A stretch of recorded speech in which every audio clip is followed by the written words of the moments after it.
સુરતમાં તોડબાજી કરનાર બે પત્રકારની ધરપકડ કરવામાં આવી છે। ગુજરાત સમીકરણના ખંડણી માંગનાર પત્રકાર તલ્હા ચાંદીવાલાની અને 7C ન્યૂઝના તોડબાજ પત્રકાર મુસ્તાક હુસૈન બેગની ધરપકડ કરવામાં આવી છે। આરોપીઓએ શહેરના દિલ્હી ગેટ સ્થિત એલિગન્ટ હોટલના માલિક પાસેથી હોટલના બાંધકામ મુદ્દે 50,000 રૂપિયાની માંગ કરી હતી। બંને પૈકી તલ્હા ચાંદીવાલાએ 12,000 રૂપિયાનો તોડ કર્યો હતો। મૈધરપુરા પોલીસે આ મુદ્દે ગુનો દાખલ કરી વધુ તપાસ હાથ ધરી છે।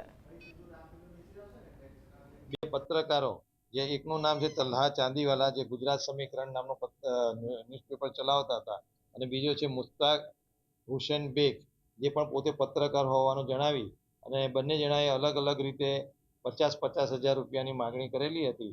અને જેમાં મુસ્તાક હુસેન બેગે 22,000 રૂપિયા લીધેલા હતા અને તલ્હા ચાંદીવાલા, જે ગુજરાત સમીકરણ ન્યૂઝપેપર ચલાવતા હતા, એને 12,500 રૂપિયાની ખંડણી માગેલી હતી।